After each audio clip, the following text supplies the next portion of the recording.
الحمدللہ والصلاۃ والسلام علی رسول اللہ۔ بسم اللہ الرحمن الرحیم۔ السلام علیکم ورحمۃ اللہ وبرکاتہ۔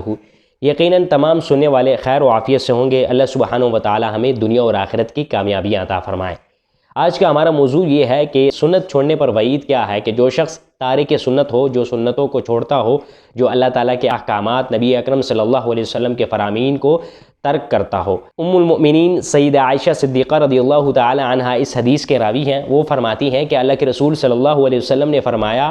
کہ 6 قسم کے افراد کے جن پر اللہ تعالیٰ کی بھی لعنت، اللہ تعالیٰ نے بھی اس پر لعنت فرمائی ہے، میری بھی لعنت ہو اس پر، اور تمام انبیاء کی بھی لعنت ہو۔ آگے حدیث کے اندر فرمایا کہ ستۃ لعنتہم لعنہم اللہ وکل نبی مجاب، کہ فرمایا کہ پہلا وہ شخص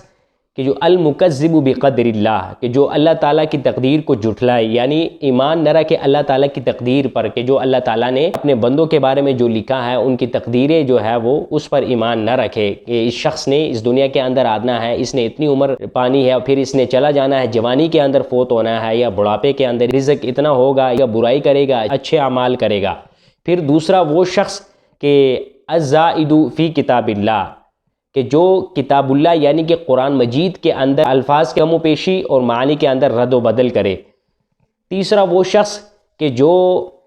زبردستی قبضہ کرے، یعنی کہ اللہ تبارک و تعالیٰ نے جن لوگوں کو عزت دی ہے، جن لوگوں کو عزت سے نوازا ہے، ان کو ایک مقام اور مرتبہ دیا ہے، ان کی وہ عزت افزائی نہ کرے، بلکہ ان لوگوں کی عزت افزائی کرے کہ جن کو اللہ تعالیٰ نے رسوا کیا ہے، جن کو اللہ نے عزت نہیں دی۔ چوتھا وہ شخص کہ جو اللہ تبارک و تعالیٰ کے حلال کردہ امور کو حرام سمجھے اور حرام کردہ امور کو حلال سمجھے۔ اور آگے فرمایا اللہ کے رسول صلی اللہ علیہ وسلم نے کہ میری اولاد کے بارے میں حلال کردہ یعنی امور میری اولاد میں، یعنی ان کی تذلیل کرے، ان کی تعظیم نہ کرے، اہل بیت اطہار کی۔ اور چھٹا وہ شخص کہ جو میری سنت کو چھوڑ دے، سنت نبیوں کو ترک کر دے۔ اب حدیث کے اندر یہ جو 6 افراد کا ذکر ہوا، یعنی جو 6 امور کو نہ مانے، ان پر ایمان نہ رکھے، ان کو اپنے عمل کے اندر نہ لائے، ان کا انکار کرے،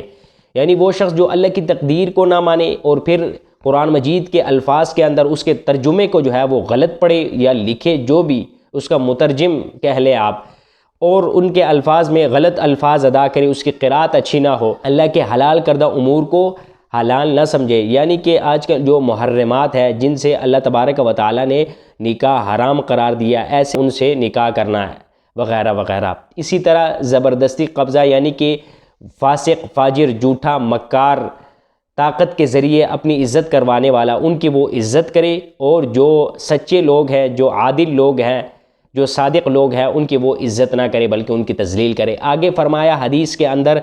کہ جو شخص میری اولاد یعنی کہ اہل بیت اطہار، حضرت فاطمہ الزہرا، حضرت علی المرتضیٰ رضی اللہ تعالی عنہ، حسنین کریمین، امام حسن، امام حسین، تمام مسلمانوں پر اہل بیت اطہار، ہم سب پر اہل بیت اطہار کی تعظیم فرض ہے، واجب ہے۔ اگر ہم ان کی تعظیم نہیں کریں گے تو ہم اللہ کے رسول صلی اللہ علیہ وسلم کی تعظیم نہیں کریں گے، اور جو شخص اللہ کے رسول کی تعظیم نہیں کرتا تو نعوذ باللہ وہ اللہ کی تعظیم نہیں کرتا، تو وہ اس کا ٹھکانہ جہنم ہے، یعنی اہل بیت اطہار کی تعظیم نہ کرے، ان کو برا بھلا کہے۔ آخر میں فرمایا کہ جو میری سنت کو ترک کر دے، یعنی کہ سنت سے مراد شارحین حدیث اس حدیث کی تشریح کرتے ہوئے کہتے ہیں کہ سنت معقدہ ہے،